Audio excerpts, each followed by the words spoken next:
May mga lihim na hindi kailanman dapat malaman ng tao. Mga kwento na hindi dapat binabanggit kahit sa pinakamalakas na ilaw ng araw. Dahil kapag dumating ang dilim, ang mga kwentong iyon ay nagiging buhay. Nagiging anino na sumusunod sa bawat hakbang mo.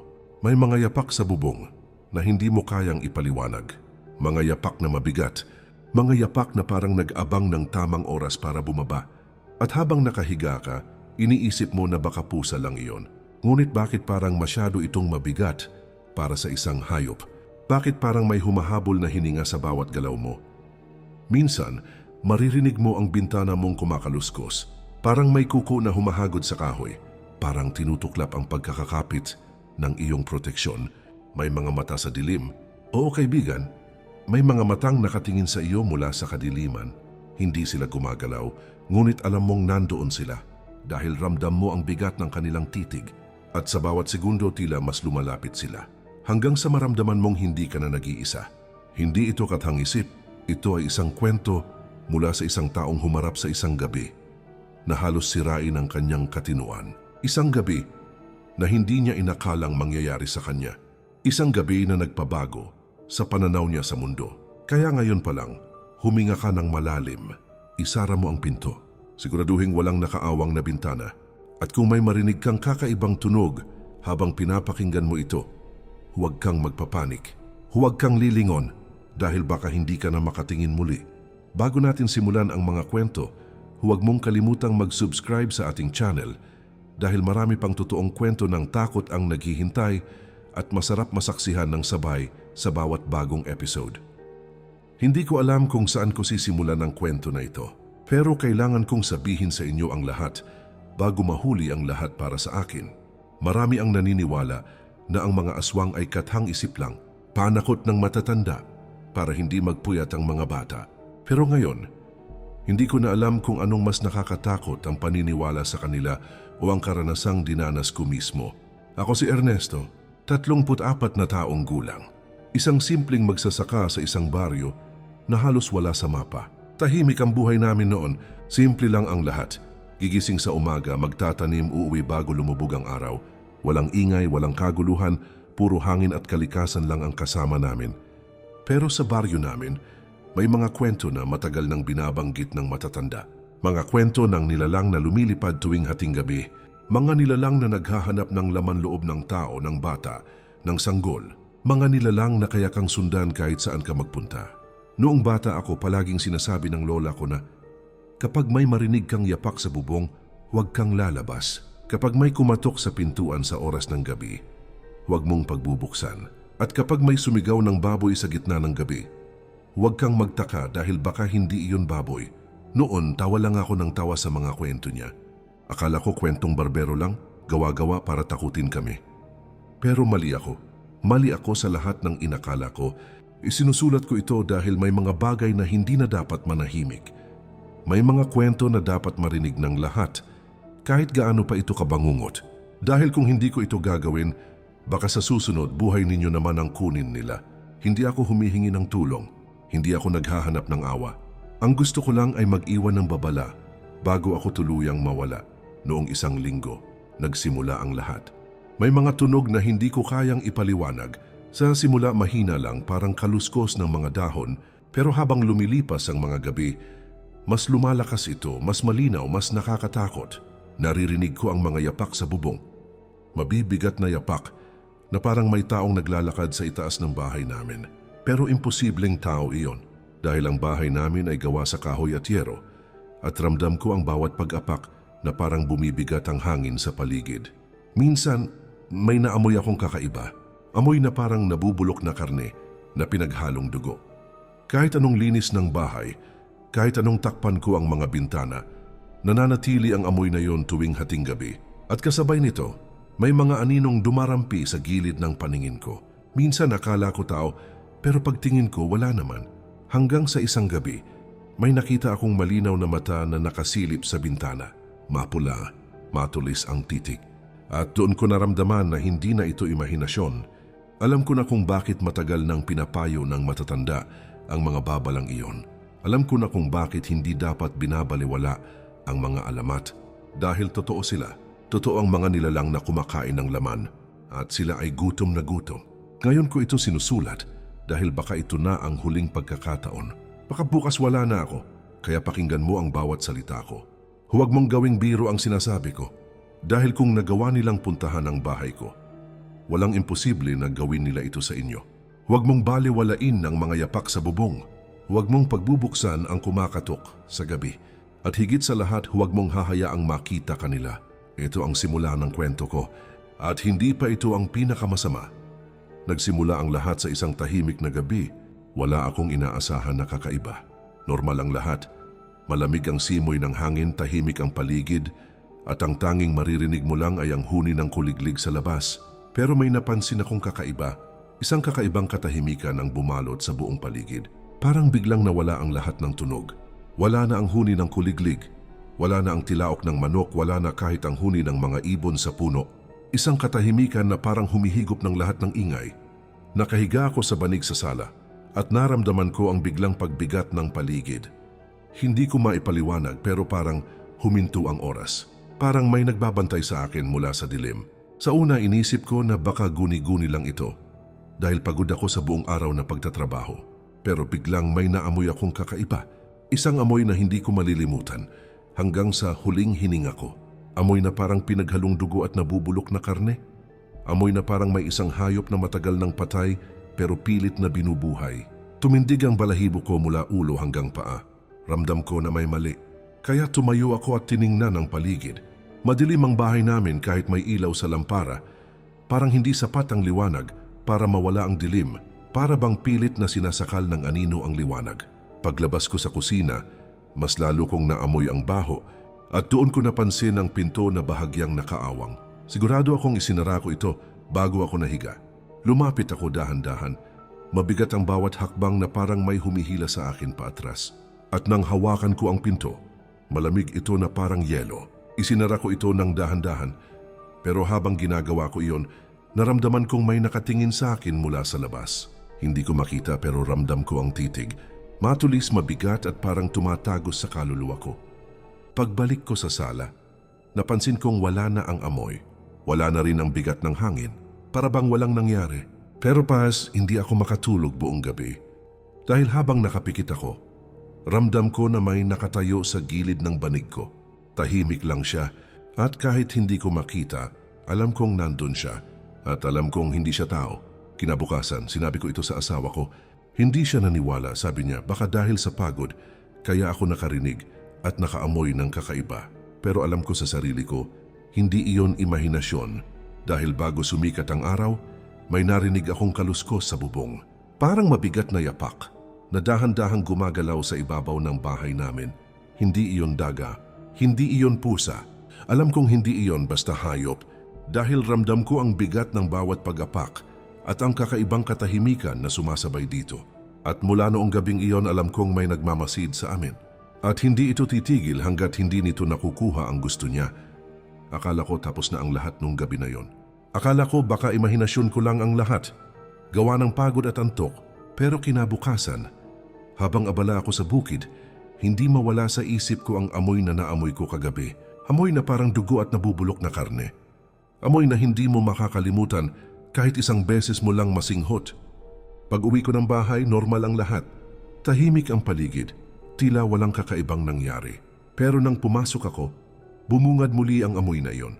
Hindi kasing tapang ng kagabi, pero nandyan siya. Parang nakatago, parang nagtatago sa isang sulok ng bahay. Sinundan ko ang amoy pero wala akong makita. Walang sira sa kusina, walang patay na hayop. Wala ni isang bakas na may dahilan kung bakit amoy kamatayan ang paligid. Kinagabihan, mas lumala ang pakiramdam ko. Habang kumakain kami ng hapunan, parang may humihinga sa labas ng bahay. Mahina lang, parang ihip ng hangin pero hindi ito hangin. May ritmo, may bigat. Parang hininga ng isang taong gutom na gutom. Tumingin ako sa asawa ko, pero parang hindi niya ito napapansin. Tahimik lang siyang kumakain. Kaya nanahimik na rin ako, pero hindi ako mapakali.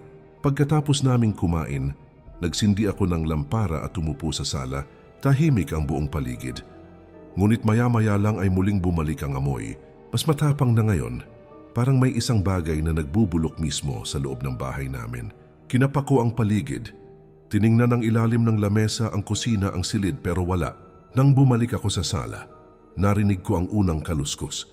Mahina lang, parang kuko na dumadampi sa kahoy. Kasunod nito ang yapak sa bubong, dahan-dahan, mabigat, at parang sinasadyang iparinig sa akin. Hindi ko alam kung saan ko kukunin ang lakas ng loob, pero nagpa siya akong sumilip sa labas. Binuksan ko ng bahagya ang bintana. Madilim ang paligid, at ang liwanag ng buwan lang ang nagbibigay ng anino sa paligid ng bahay. Wala akong nakita, pero ramdam ko na hindi ako nag-iisa. Ramdam ko ang titig ng isang bagay na hindi ko kayang ipaliwanag. At habang nakamasid ako sa labas, naramdaman kong may kumalabit sa bubong. Isang malakas na kaluskos, parang mabigat na bagay ang gumalaw sa ibabaw. Napatras ako, isinara ang bintana. At agad kong isinara ang lahat ng pintuan. Akala ko doon na magtatapos ang lahat, pero mali ako. Habang nakaupo ako sa sahig, pilit na pinapakalma ang sarili. Biglang bumagsak ang isa sa mga manok namin sa labas. Isang malakas na hampas. Kasunod ang tunog ng pagaspas ng pakpak at isang mahabang ungol na hindi ko makalimutan. Parang hayop, pero parang hindi. Mababa ang boses, malagkit sa pandinig. Parang nagmumula sa lalamunan ng isang nilalang na hindi dapat umiral. Gusto kong sumigaw para tawagin ang kapitbahay, pero natakot ako. Natakot akong baka marinig niya ako. At baka ako ang puntiryahin. Kaya nanatili akong nakaupo. Nanginginig habang pinakikinggan ang bawat ingay sa dilim. Narinig ko ang pagkaladkad ng kung anumang hawak niya sa lupa. Narinig ko ang kaluskos ng mga paa sa paligid ng bahay. At naramdaman ko ang kakaibang amoy na mas lumalakas habang lumalapit. Hanggang ngayon, hindi ko alam kung anong nilalang yon. Pero sigurado ako sa isang bagay. Hindi siya aalis hanggat hindi niya nakukuha ang gusto niya. At alam ko na hindi lang ito hayop na nagugutom. May isip siya, may plano siya, at alam niyang natatakot ako. Simula nang marinig ko ang mga yapak at maamoy ang baho ng pagkabulok, nag-iba ang takbo ng isip ko. Pero ang mas nakakatakot, hindi lang ako ang nakakapansin ng kakaiba. Dahan-dahan pati ang asawa ko at ang dalawang anak namin ay nagsimulang magtanong ng mga bagay na hindi ko kayang sagutin. Isang gabi habang naghahapunan kami, napansin kong tahimik ang asawa ko. Hindi siya kumakain gaya ng dati. Nakatitig lang siya sa sahig na para bang may iniisip na mabigat. Tinanong ko siya kung bakit, pero umiwas siya ng tingin at sinabing wala lang. Pero alam ko na may kakaiba. Pagkatapos ng hapunan, nilapitan ko siya sa silid at doon niya sinabi ang hindi ko inaasahan. Sabi niya nakakita raw siya ng anino sa labas habang nag-iigib siya ng tubig sa poso. Isang anino na mahaba, payat, at tila baluktot ang likod. Hindi niya ito nakita ng malinaw, pero malinaw niyang naaninag ang dalawang mata na kumikislap sa dilim. Matulis ang pagkakapula ng mga mata, parang nagliliyab sa galit o sa gutom. Pinilit kong magpakatatag at sinabi na baka lang nilalaro siya ng imahinasyon. Pero sa totoo lang, nanginginig na rin ako sa takot. Hindi doon natapos ang lahat. Kinabukasan, napansin ko na hindi na normal ang kilos ng mga hayop namin. Ang mga aso namin na dati ay masigla at maingay, ngayon ay nakayuko lang sa isang sulok, parang may kinatatakutan. Ayaw nilang lumapit sa pintuan kapag gabi. Kahit tawagin ko sila, nakatingin lang sila sa labas na para bang may nakikita silang hindi namin nakikita. Ang mga manok namin ay ayaw nang umakyat sa puno para matulog. Nagkukumpulan na lang sila sa ilalim ng bahay na parang humihingi ng proteksyon. Para bang alam nilang may paparating na hindi namin kayang labanan. Nagsimula na ring magbago ang pakiramdam sa bahay. Mas madalas na ang biglang katahimikan. Wala kang maririnig kahit isang ingay ng kuliglig o huni ng ibon kapag sumapit na ang dilim. At doon ko napansin na tuwing ganitong oras, unti-unting bumabalik ang amoy ng nabubulok na laman. Una ay mahina, parang mula sa malayo. Pero habang lumalalim ang gabi, palakas ito ng palakas. Hanggang sa parang nasa loob na mismo ng bahay, ang pinagmumulan ng amoy. Nangyari ang pinakamatindi isang gabi habang natutulog ang mga bata. Bigla silang nagising sa pag-iyak sabay-sabay at hindi ko alam kung paano ko sila papatahanin. Sabi ng bunso ko, may nakita siyang babae sa gilid ng bintana, nakasilip sa loob, nakangiti ng kakaiba. Nang tanungin ko kung anong itsura, sagot niya ay mahaba ang buhok, maputla ang mukha at napakapayat ng katawan. Pero ang pinaka nakakatakot sa sinabi niya ay ito, sabi niya nakadila raw ito ng mahaba, parang dila ng hayop, at parang gustong abutin siya habang natutulog. Pagkarinig ko nito, Agad kong isinara ang lahat ng bintana at pinto at nagdasal ako na sana hindi na bumalik ang nilalang na iyon. Pero alam kong hindi siya titigil. Ramdam ko na hindi naligtas ang bahay namin. At ang pinakamasama, nararamdaman kong hindi lang ako ang gusto niya, kundi ang buong pamilya ko. Hindi ko alam kung saan kami tatakbo dahil kahit saan ako magpunta parang sinusundan niya kami at habang sinusulat ko ito, naamoy ko na naman ang amoy na iyon. Mas matapang na ngayon, mas malapit. At alam kong nandyan lang siya sa paligid, naghihintay ng tamang oras para umatake. Hindi ko alam kung may bukas pa para sa amin. At kung may makakabasa nito, tandaan mo ang sinasabi ko. Kapag naramdaman mo na ang ganitong presensya, huwag kang magpapanik, pero huwag ka ring lalabas. Dahil kapag nakita ka niya, hindi ka na niya titigilan. Hindi ko malilimutan ang gabing iyon. Ang hangin ay malamig na parang may hinahabol sa likuran mo. Ang mga punong kahoy sa bakuran ay tila nagngangalit. Ang kanilang mga sanga kumakaway sa dilim na parang nagbabala. Habang nakaupo ako sa harap ng bahay, pinagmamasdan ko ang paligid. Sinusubukang humanap ng paliwanag sa lahat ng nangyayari. Biglang may naaninag akong anino. Sa dulo ng aming bakuran, malayo ngunit malinaw sa liwanag ng buwan. Matangkad, payat, parang tulang kumilos sa hangin. Mabagal ngunit may direksyon. Hindi ito tao, hindi ito pusa, hindi ito hayop na kilala namin sa baryo. May kakaibang paraan ang paglakad nito. Parang sinusukat ang bawat hakbang bago bumaba sa lupa. Napuno ako ng takot. Hindi ko alam kung lalapit pa ito o mananatiling malayo. Ngunit ramdam ko na sinusundan kami nito. Hindi lang sa paningin, kundi pati sa bawat hakbang ng puso ko. Ang asawa ko at mga bata ay nasa loob tahimik at hindi alam ang nangyayari sa labas. At doon ko naranasan ang kakaibang panlaban ng isip at damdamin. Gusto kong sumigaw para tawagin sila, pero natatakot akong baka magalit ang nilalang na iyon. Habang nakatitig ako, napansin ko ang kakaibang detalye sa nilalang. Ang balat nito ay puti, parang laging nasa ilalim ng buwan, at kumikislap sa dilim. Ang mga mata nito ay pula at parang nagliliyab. Hindi ito kumikilos tulad ng tao. Parang umiikot sa paligid ng aming bahay, nagmamasid, naghahanap ng kahinaan. Sa bawat galaw nito, naramdaman ko ang bigat sa paligid, parang humihinga sa loob ng aking dibdib. At parang sinasabi sa akin, alam ko kung nasaan ka, hindi ka ligtas. Hindi ko alam kung paano ko nalaman, pero alam ko na ito ang aswang na binanggit ng mga matatanda. Hindi lamang ito nagtatago sa dilim, hindi lamang ito kumikilos sa gabi. Ito ay mayroong plano, may galaw at may kaalaman kung paano takutin at manipulahin ang mga tao. Lumapit ito sa aming bakuran mabagal at sinasala ang bawat sulok. Ang puso ko ay tila sumasabog sa takot habang nakatitig ako. Ramdam ko ang bawat kilusan nito sa hangin kahit na ilang metro pa ito sa akin. Habang nakatingin, biglang nakaramdam ako ng kakaibang amoy. Amoy na parang dugo at bulok na laman. Mas matapang kaysa dati. Parang dumarating mula sa mismong nilalang. Pinipilit kong bumalik sa loob ng bahay. Pero ang mga paa ko ay tila natagpuan ng bigat ng takot. Hindi ko maalis ang mata ko sa kanya. May mga sandaling gusto kong umatras, ngunit ang mga mata nito ay nakadirekta sa akin. Tila alam niya ang bawat galaw ko. Nang lumaon, napansin ko na hindi siya nag-iisa. May ibang anyo sa likod nito. Malabong makita sa dilim, ngunit ramdam mong hindi ito mabuti. Nag-iikot sila dahan-dahan at parang sinusukat ang paligid, naghihintay ng tamang pagkakataon. Ang bawat galaw ng nilalang ay nagpaparamdam na wala nang ligtas sa paligid namin. Hindi ko alam kung hanggang kailan ko kayang titigan ang nilalang na iyon. Ngunit alam ko sa tuwing lalabas ako sa bahay, kahit para kumuha ng tubig o magbantay sa anak, palaging naroroon siya, malayo man o malapit.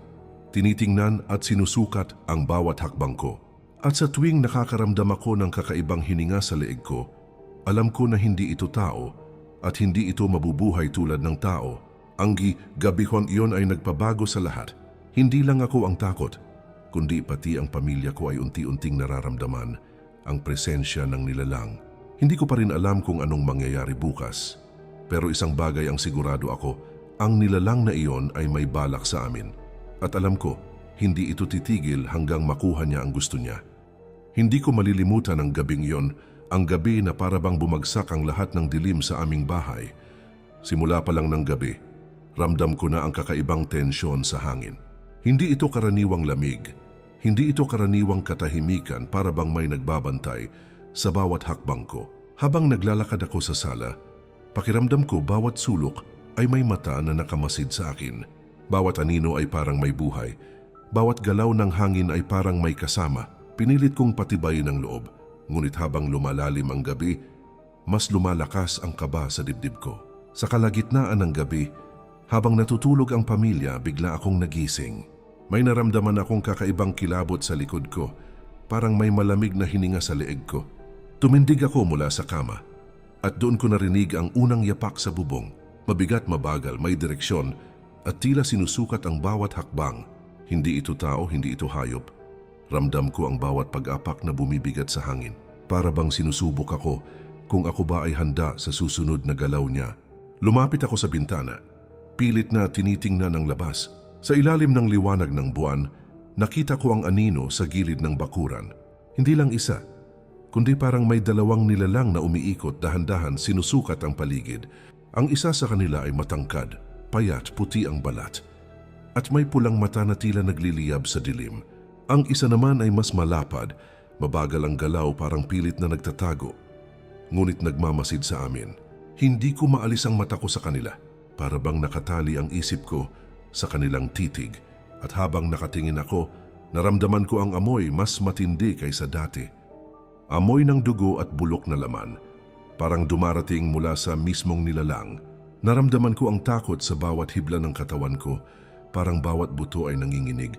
At doon ko naramdaman, hindi na ito basta nilalang na gustong magparamdam lang.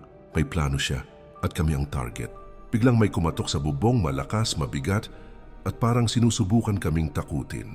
Napahinto ako sa paghinga, at narinig ko ang huni ng mga hayop sa paligid, pero iba ang tono nila. Parang nakikisabay sa galaw ng nilalang, parang alam nilang may panganib sa paligid. Tumakbo ako sa silid ng mga bata, at doon ko nakita sila nakahiga pero hindi makaalis sa takot. Sabay-sabay nilang sinabing may nakatingin sa kanila sa bintana. May babae raw na nakangiti ng kakaiba, mahaba ang buhok, payat at nakabigkas ng hindi maipaliwanag na galit. Pinilit kong kalmahin sila, ngunit ramdam ko ang sarili kong kaba. Hindi ko alam kung paano namin haharapin ang gabing iyon. Ang bawat yapak sa bubong ay nagpapabilis ng tibok ng puso ko. Bawat anino ay nagpapalakas ng takot sa isip ko. At habang nakatingin ako sa labas, nakita ko ang isang matulis na mata na nakatingin sa akin mula sa dilim, kumikislap sa galit o sa gutom. Alam ko na hindi ito titigil hanggang makuha namin ang gusto niya. At sa bawat segundo, mas lumalapit ang panganib. Hanggang sa puntong iyon, naramdaman ko na hindi kami ligtas kahit nasa loob ng bahay. Wala na kaming matatakbuhan, walang matatakbuhan ang pamilya ko. Ang dilim, ang mga yapak, ang amoy, lahat ay nakapaloob sa paligid namin.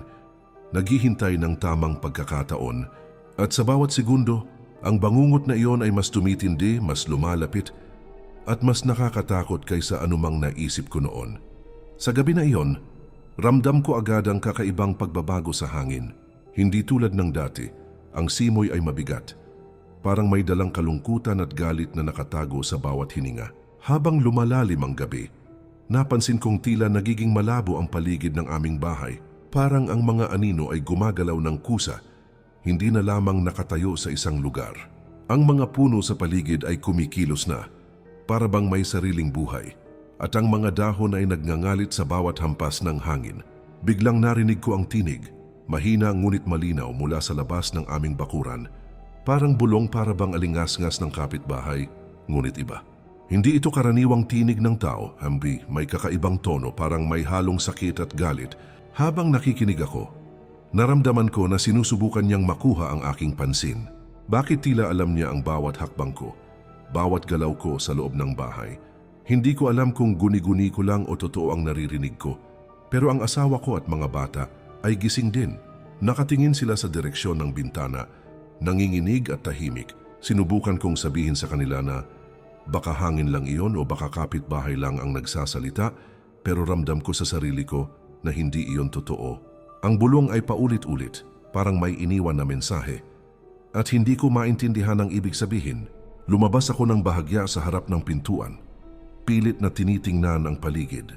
Malamig ang simoy, mas malamig kaysa dati, at bawat hininga ko ay parang sinasala ng hangin. Parang may presensya sa paligid na hindi nakikita, ngunit alam mong nandoon siya, nakamasid at naghihintay. Habang nakatitig ako sa madilim na bakuran, narinig ko ang pagdampi ng paa sa lupa. Hindi mabigat, hindi rin kasing liwanag ng yapak ng tao, ngunit ramdam mo ang bawat hakbang sa dibdib mo. Hindi lamang iyon, may iba pang nangyari. Mula sa dulo ng aming bakuran, narinig ko ang isang kaluskos, parang naglilipat ng mabigat na bagay sa dilim. Nagulat ako nang makita kong may maliliit na anino na gumagalaw sa paligid ng bakuran dahan-dahan, para bang sinusubaybayan kami. Bawat galaw nila ay parang may plano, at alam mong hindi ito basta hayop o tao. Hindi ko rin malimutan ang amoy. Ang amoy na iyon ng dugo at bulok na laman ay mas lumakas sa gabing iyon. Hindi na lang mula sa loob ng bahay, kundi parang bumabalot sa buong bakuran, dumadampi sa balat at pumapasok sa isip. At habang sinusubukan kong kumalma, napansin ko ang kakaibang liwanag sa gilid ng bakuran. Isang mata, pula at kumikislap, nakamasid sa akin mula sa dilim. Hindi ko na alam kung tao ba iyon o nilalang, ngunit ramdam ko na hindi ito mabuti. At mas lalo kong naintindihan kung bakit maraming alamat sa baryo tungkol sa mga nilalang na sumusunod sa tao tuwing gabi. Ang mga alingas-ngas ng kapitbahay ay hindi na parang simpleng bulong kundi babala. Parang pinapaalala sa amin na may nagmamasid sa bawat galaw namin at wala kaming ligtas na lugar. Hanggang sa puntong iyon, alam ko na hindi na ito laro ng imahinasyon. Lahat ng naririnig ko, naramdaman at naamoy ay totoo. At kahit anong gawin ko, parang sinusukat kami ng presensya na iyon. Alam ko na sa bawat gabi, mas lalo itong lumalapit, mas lalo itong tumitindi. At wala kaming kaligtasan hanggat hindi namin naiintindihan ang dahilan ng kanyang pagdadalaw. Hindi ko malilimutan ang gabing iyon, ang gabi na nagbago ng lahat sa bahay namin. Habang nakaupo ako sa sala, ramdam ko na may nagbabago sa hangin. Mas mabigat kaysa dati, parang may ipinapadama sa akin na hindi ko maintindihan. Ang mga punong nakapalibot sa bahay ay tila gumagalaw ng kusa, parang may sariling buhay at bawat sanga ay kumikilos sa direksyon namin. Biglang may narinig akong ungol mula sa labas. Hindi ito tunog ng tao. Hindi rin tunog ng hayop na kilala namin. Pagdikit ko sa bintana, nakita ko ang aso namin na nakahandusay sa bakuran. Nanginginig at tila sinusundan ng isang anino. Hindi siya gumagalaw pero ramdam mo ang kanyang takot. At sa isang iglap, nakita ko ang anino sa ibabaw niya, payat, matangkad, at may pulang mga mata na kumikislap sa dilim. Tumakbo ako palabas, sinubukang iligtas ang aso. Ngunit bago ko pa ito maabot, naramdaman ko ang malamig na hininga sa leeg ko. Hindi ito hangin, hindi ito tao. At sa paglingon ko, nakita ko ang anino na unti-unting lumalapit sa amin. Ang bawat hakbang ay mabigat at may intensyon.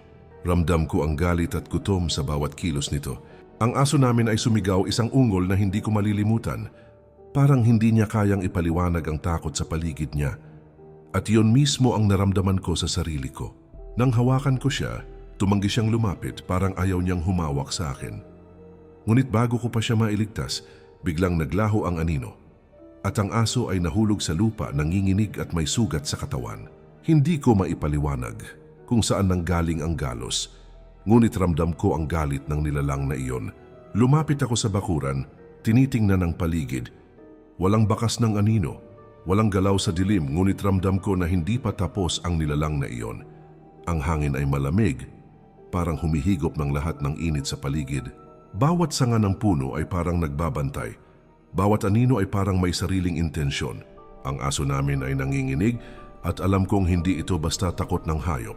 Ito ay takot mula sa isang nilalang na mas matanda kaysa sa mundo, mas matindi kaysa sa kamatayan. Pumasok kami sa loob, inalagaan ang sugat ng aso. Ngunit kahit papaano alam ko sa puso ko na hindi ito sapat. Hindi lang basta galos ang maaaring ibigay ng nilalang na iyon sa amin. At habang pinapahinga ko ang aso, naramdaman ko ang malamig na hininga sa bintana. Isa itong babala, isang senyales. At alam ko darating ang mas matindi pang pag-atake. Hindi ko na alam kung hanggang kailan kami ligtas. Ramdam ko na hindi lang kami sinusubaybayan, kundi sinusukat ang bawat hakbang, bawat galaw, bawat hininga namin. At alam ko, kapag hindi kami handa, wala nang makakapigil sa kanya. Ang gabing iyon ay nagpabago sa amin at nagpatibay sa aking paniniwala na ang mga alamat tungkol sa aswang ay totoo. At higit sa lahat, sila ay nagmamasid at naghihintay. Habang papalalim ang gabi, hindi na namin matiis ang kababalaghan sa bahay. Ang bawat hakbang sa sahig ay parang may sumisigaw sa loob ng dibdib ko. Hindi lamang ang aso ang natatakot, pati kami, buong pamilya, ay ramdam ang presensya ng nilalang. Hindi ko alam kung saan magsisimula, pero alam kong kailangan naming gumawa ng hakbang bago masira ang lahat. Nangyari ito isang gabi habang natutulog ang mga bata. May naramdaman akong malamig na simoy sa paligid ng silid nila. Para bang may pumapasok sa loob ng hindi namin nakikita. Naramdaman ko ang pagbabago ng hangin. Mas mabigat, mas matindi kaysa sa dati. At sa bawat paghinga ko, ramdam ko ang titig sa likod ng ulo ko kahit wala akong nakikitang anino. Tumayo ako at dahan-dahang lumapit sa silid ng mga bata. Ang bintana ay bahagyang nakaawang, ngunit hindi ko iyon binuksan. Nakatingin ako sa loob at nakita ang dalawang anak ko na tila hindi makaalis sa kama. Nanginginig at nakatitig sa isang sulok ng silid. At doon ko nakita, sa gilid ang anino mahaba, payat, at may pulang mga mata na kumikislap sa dilim. Hindi ito nakatingin lamang, nakangisi siya. Nakangisi sa isang paraan na hindi mo maintindihan, ngunit ramdam mo sa kaluluwa mo ang galit at gutom. Hindi ko alam kung paano ko tatawagin ang kapitbahay, pero alam kong kailangan namin ng tulong. Kaya hinanap ko ang telepono. Ngunit biglang nagbago ang paligid. Ang telepono ay hindi gumana. Parang pinutol ng hangin ang bawat linya ng komunikasyon. Ang ilaw sa silid ay unti-unting kumupas at ang anino sa gilid ay mas lumapit, mas malapit sa mga bata. Tumakbo ako sa anak ko at hinawakan sila, pero ramdam ko ang bigat sa paligid. Parang may pumipigil sa akin, parang may nakatali sa bawat galaw ko. Sabi ko sa sarili ko na hindi ko kayang harapin ito mag-isa. Kaya lumabas ako ng bahay. Pinipilit na tawagin ang kapitbahay, ngunit habang tumatawid sa bakuran, naramdaman ko ang malamig na hininga sa leeg ko. Hindi ito tao, hindi ito hayop. Ito ay isang nilalang na may plano at alam niya ang bawat galaw namin. Bumalik ako sa silid. Pinilit kong kalmahin ang mga bata. Sabi ko sa kanila na manalangin tayo. Humingi ng proteksyon sa Diyos. Ngunit kahit nagdasal kami, ramdam ko pa rin ang presensya. Ang hangin ay parang bumabalot sa amin. Pinipigilan ang bawat hininga at habang nakayuko ako sa kama, naramdaman ko ang malamig na kamay sa aking balikat. Hindi ko makita ang may-ari, pero ramdam ko ang galit, gutom at kawalang hiya ng nilalang. Nang gabing iyon, natutunan ko ang isang bagay. Hindi sapat ang tapang para harapin ang nilalang na ito. Kailangan ng kaalaman, kailangan ng plano, at kailangan ng tulong mula sa iba. Ngunit sa bawat segundo, alam ko, lumalapit siya, hindi nagmamadali. Pero siguradong titigil lang kapag nakuha niya ang gusto niya. At bago matapos ang gabi, naramdaman ko na hindi kami ligtas kahit sa loob ng bahay. Ang nilalang na ito ay hindi naglalaro lamang. Ito ay nagmamasid, naghihintay at sinusukat ang bawat kahinaan namin. Ang takot ay nagsugod sa amin at alam ko hindi ito matatapos hanggat hindi namin nalalaman kung paano harapin ang tunay na panganib. Hindi ko malilimutan ang gabing iyon. Gabing nagbago ng lahat sa buhay namin. Ang bawat tunog sa bahay ay nagiging mabigat sa pandinig. Bawat anino ay tila may sariling galaw at bawat hininga ay may kasamang pangamba. Habang natutulog ang mga bata, napansin ko na tahimik ang asawa ko sa kanyang kama. Ngunit sa isang iglap nawala siya. Tumayo ako at tinawag siya, ngunit wala siyang sagot. Pinagmamasdan ko ang paligid. Ang silid ay tahimik, wala kahit isang bakas ng galaw. Nilakad ko ang buong bahay.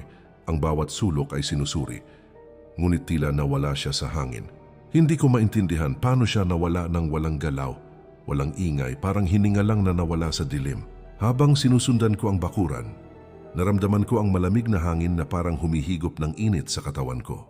Ramdam ko ang presensya ng nilalang at alam ko sa puso ko na may kinalaman siya sa pagkawala ng asawa ko. Bawat galaw ko ay sinusukat, bawat hakbang ay tinatantya. Ang mga alingas-ngas ng hangin ay parang bulong ng babala at ang mga anino ng puno ay tila nagngangalit sa bawat kilos ko. Tumawag ako sa kapitbahay. Humingi ng tulong ngunit walang tao ang naglabas. Parang ang buong baryo ay natulog sa dilim, tahimik. At tanging ang nilalang lamang ang nagbabantay sa amin. Bumalik ako sa loob ng bahay, ngunit kahit saan ko tiningnan wala siyang bakas. Ngunit naramdaman ko ang malamig na hininga sa leeg ko. Ang mga mata ng nilalang ay nakadirekta sa akin, nagliliyab sa galit at gutom. Hindi ko alam kung anong mangyayari. Ngunit alam ko sa puso ko na hindi lang siya basta nawala. Ramdam ko na hinila siya palabas, dinala sa dilim, at isinara ang bawat pagkakataon na makita ko siya muli. Ang takot ay sumugod sa akin. Mas matindi kaysa anumang naranasan ko dati. Ang bawat tunog sa bahay ay parang hudyat ng kanyang pagkawala. Bawat galaw ng aso ay nagbababala ng panganib na hindi namin nakikita. Pumasok ako sa silid ng mga bata at nakita ko ang kanilang mga mata, puno ng takot at pag-aalala. Hindi nila maintindihan kung bakit nawala ang kanilang ina. Ngunit ramdam nila ang presensya ng dilim. Sabi ko sa kanila na huwag matakot, ngunit ramdam ko sa sarili ko ang kaba na kumakalat sa dugo ko sa bawat hibla ng katawan ko. Alam ko na ang nilalang ay hindi titigil hanggang makuha ang gusto niya. At ngayon ay nakuha na niya ang isang mahal sa buhay namin. Habang sinusulat ko ito, nararamdaman ko ang pangungulila at galit sa paligid ng bahay. Alam ko na may plano ang nilalang na iyon, hindi lamang para sa akin, kundi para sa buong pamilya ko. At kahit anong gawin ko, alam ko sa puso ko na hindi ito matatapos. Hanggat hindi namin nalalaman kung paano siya lalaban sa dilim at kung paano mababawi ang mahal sa buhay na nawala. Hindi ko malilimutan ang gabing iyon. Gabing nakaharap ko ang nilalang na nagdulot ng matinding pangamba sa buong pamilya namin. Habang nakatayo ako sa gitna ng sala, naramdaman ko ang malamig na hangin na bumabalot sa paligid, mas mabigat kaysa sa dati. Parang may tinatanggal na init sa katawan ko, at bawat hakbang ko ay sinasalamin sa dilim na hindi ko kayang tuklasin. Biglang may kumilos sa dulo ng silid at doon ko nakita ang kanyang anyo malinaw na nakaharap sa akin. Ang katawan niya ay payat na payat, parang hindi nabuo sa tamang sukat ng tao. Ang mga braso at binti niya ay matulis, mas mahaba kaysa sa normal na sukat ng tao. At bawat galaw ay parang hinihila ng isang kakaibang puwersa. Ang mukha niya ay maputla, halos walang laman, at may dalawang mata na pula at kumikislap sa galit at gutom. Ang bibig niya ay mahaba, puno ng matutulis na ngipin, at sa bawat ngiti niya ramdam mo ang kasakiman at kasamaan na hindi kayang tumbasan ng kahit anong salita. Lumapit siya sa akin mabagal ngunit may intensyon. Ang bawat hakbang ay nagdudulot ng kaba sa puso ko. Parang bawat tibok ay sinasalamin ng takot. Hindi siya nakatingin lang, nakangisi siya. At ang ngisi niya ay parang nagbabanta sa buhay at kaluluwa ko. Ramdam ko ang init ng galit niya, kahit na ang paligid ay malamig at tahimik. Biglang umikot siya sa paligid ng bahay. At naramdaman ko ang bawat galaw ng hangin na dala niya. Parang sinusukat niya ang aming kahinaan, sinusubukan ang aming tapang at lakas. Ang mga anino sa silid ay gumalaw kasabay ng bawat hakbang niya. Parang may sariling buhay, parang nakikisabay sa kanya sa bawat galaw. Ang aso namin ay nanginginig sa tabi ko. Hindi makaalis, hindi makalapit, parang alam niya ang panganib. Hindi ko kayang sumigaw, hindi ko kayang kumilos ng mabilis. Ang bawat segundo ay tila nagiging gabi, at bawat minuto ay pinapalawak ang takot. At sa gitna ng dilim nakita ko ang kanyang dila, mahaba at manipis, dahan-dahang dumadampi sa sahig. Hindi ito normal, hindi ito nabubuhay na anyo. Ramdam mo ang kasamaan sa bawat pagdampi nito sa paligid. Lumapit siya sa bintana at sa liwanag ng buwan nakita ko ang tunay niyang anyo sa buong katauhan. Ang balat niya ay parang laging nasa ilalim ng lupa, maputla at may bahid ng dumi. Ang mga kamay niya ay may matulis na kuko na parang kutsilyo, at bawat galaw ay nagdudulot ng pangamba at panginginig sa katawan ko. Hindi ko na alam kung paano ko tatakasan ang nilalang na iyon. At sa puntong iyon ramdam ko na wala nang ligtas sa loob ng bahay. Nang lumapit siya sa amin, alam ko na hindi na ito laro, hindi na ito biro, ito ay aswang. At alam kong may plano siya na hindi namin kayang pigilan. Ang bawat galaw niya ay nagdudulot ng kilabot. Bawat tingin ay parang hinuhubad ang kaluluwa ko. At habang sinusulat ko ito ngayon, alam ko na sa bawat gabi, siya ay naroroon pa rin, naghihintay ng tamang oras para umatake muli. Ang gabing iyon ay punong-puno ng dilim at pangamba. Ramdam ko agad ang bigat sa paligid. Habang naglalakad ako palabas ng silid ng mga bata, naramdaman ko ang malamig na hininga sa liig ko. Parang may nakamasid sa bawat galaw ko. Hindi ko makita sa dilim, ngunit ramdam ko na may nagbabantay, may sumusunod. At alam niya ang bawat hakbang ko. Ang bawat tunog ng sahig ay lumalakas sa pandinig ko. Parang bawat hakbang ay hudyat sa nilalang. Tumayo ako sa gitna ng sala at tinawag ang pangalan ng asawa ko ngunit wala siyang sagot. Biglang may kumilos sa sulok. Isang anino na mahaba at payat. May pulang mata na kumikislap sa dilim. Hindi siya kumikilos tulad ng tao. Bawat galaw niya ay mabagal ngunit tiyak. Parang sinusukat ang aking lakas at tapang. Ramdam ko ang bigat ng galit at gutom na dala niya. At sa bawat iglap, nararamdaman ko na hindi niya kami basta iiwan. Pinilit kong kumuha ng bakal na yari sa kusina, kahit alam kong hindi sapat yon para laban sa kanya. Ngunit ramdam ko sa puso ko na kailangan kong humarap. Kailangan kong ipakita na hindi kami madaling talunin. Habang lumalapit siya sa akin, naramdaman ko ang presensya niya, ang init ng galit na bumabalot sa paligid. Ang aso namin ay tumakbo sa gilid, nanginginig at tila alam niyang hindi ito ordinaryong nilalang. Nagdesisyon akong humarap sa kanya, pilit na nilalabanan ang takot sa dibdib ko. Ang bawat hakbang ay mabigat, bawat galaw ay sinusubaybayan niya. Ngunit bago ko siya maabutan, biglang nagbago ang kanyang anyo, mas matangkad, mas payat, at mas nakakatakot kaysa sa huli kong nakita. Ang mukha niya ay hindi na lamang nakangisi, kundi nakangisi sa isang paraan na ramdam mo sa kaluluwa mo ang kasamaan at kasakiman. Lumaban ako gamit ang bakal, pinilit kong itaboy siya palabas ng bahay. Ngunit bawat galaw ko ay parang hindi niya nararamdaman, parang ang bawat galaw ko ay sinusubok niya para sa susunod na hakbang.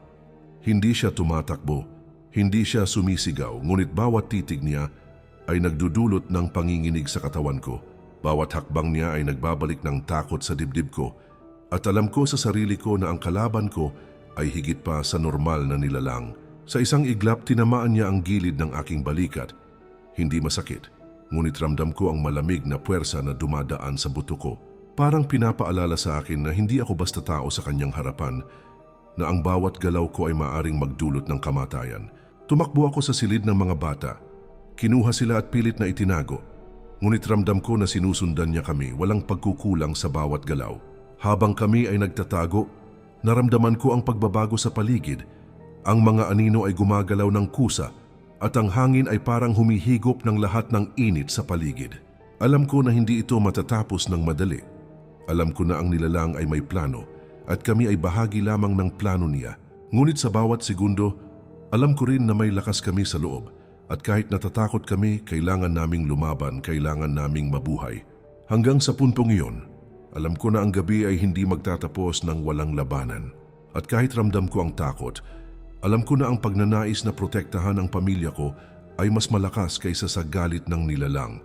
Ang gabing iyon ay nagpakita sa akin na sa harap ng matinding dilim at panganib, ang tapang at pagmamahal sa pamilya ang tanging sandata laban sa kasamaan. Ang hangin sa labas ay mabigat, puno ng pangamba at malamig na haplos sa balat. Habang kami ay tumatakas palabas ng bahay, ramdam ko ang bawat galaw ng nilalang sa likod namin. Hindi siya sumusunod sa ordinaryong paraan, hindi siya lumalapit. Ngunit alam naming naroroon siya, sumusunod at naghihintay ng tamang pagkakataon. Bawat hakbang namin ay mabagal at puno ng kaba. Bawat paghinga ay parang pinipigilan ng malamig na puwersa sa paligid. Nang makarating kami sa bakuran, naramdaman ko ang malamig na kamay sa balikat ko.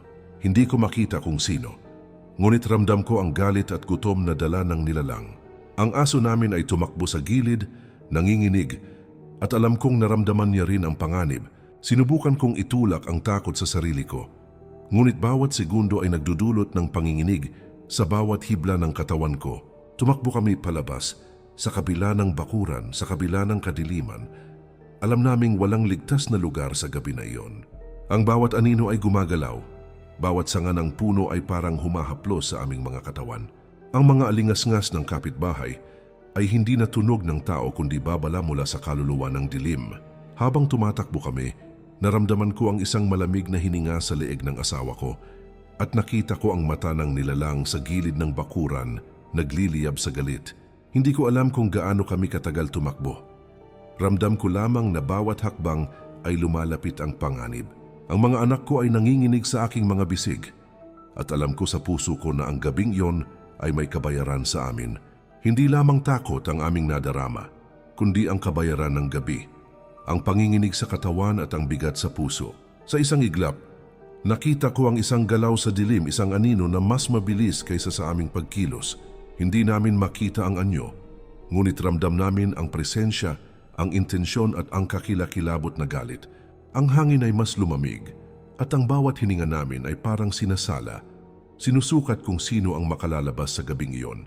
Ang aso namin ay tumalon sa akin, nanginginig, at alam kong naramdaman niya ang matinding panganib. Hindi ko malilimutan ang gabing iyon. Ang bawat segundo ay puno ng takot at kaba. Sa bawat sulok ng paligid, alam namin na siya ay naroroon, nakamasid at naghihintay ng tamang pagkakataon. Ang kabayaran ng gabi ay malinaw, hindi lamang takot, kundi ang pagtanda sa amin na may nilalang sa dilim na mas matindi kaysa sa aming naiisip. At habang kami ay nakalayo na sa bahay, ramdam ko pa rin ang kanyang titig sa likod namin. Parang nakatali ang aming kapalaran sa gabi na iyon. Hanggang ngayon alam ko na ang bawat gabi ay may kasamang pangamba. At ang nilalang na iyon ay hindi nagtatapos sa simpleng galaw o takot. Ito ay patuloy na banta at alam ko sa bawat sandali, may kabayaran na naghihintay para sa mga hindi handa. Ngayon matapos ang lahat ng gabing puno ng dilim at pangamba, nais kong ibahagi ang natutunan ko sa bawat isa. Hindi ko alam kung paano ko ito sasabihin nang walang kaba sa dibdib ko, ngunit kailangan kong maging tapat. Ang mga nilalang na naroroon sa gabi ay totoo. At higit pa sa mga alamat na narinig natin sa baryo, ang bawat anino, bawat bulong sa hangin at bawat malamig na haplos ay may intensyon at hindi ito mababawasan ng tapang lamang. Ang bawat hakbang namin pabalik sa bahay ay puno ng pangamba. Bawat sulok ay naglalaman ng nakatagong panganib. Alam ko na hindi kami nag-iisa sa mundong ito. At ang mga nilalang na tulad ng aswang ay patuloy na nagmamasid, naghihintay, at sumusukat sa kahinaan ng tao. Ang pamilya ko ay nakaligtas, ngunit ang bawat gabing iyon ay nag-iwan ng marka sa aming mga puso at sa bawat paghinga namin, ramdam namin ang presensya niya sa paligid. Bilang babala sa lahat ng makakabasa ng aking pahayag, huwag kayong magpakasawa sa gabi. Huwag basta lumapit sa mga bakuran ng madidilim na lugar at huwag isawalang bahala ang mga bulong at galaw ng paligid. Hindi lamang ito alamat, hindi lamang ito katang isip. Ang dilim ay may dalang nilalang na mas matindi kaysa sa ating naiisip at ito ay nagmamasid sa bawat galaw natin. Nais kong maunawaan ng bawat isa na ang tapang ay hindi sapat upang labanan ang ganitong uri ng nilalang. Kailangan ng kaalaman, kailangan ng disiplina at higit sa lahat, kailangan ng pag-iingat sa bawat hakbang sa gabi.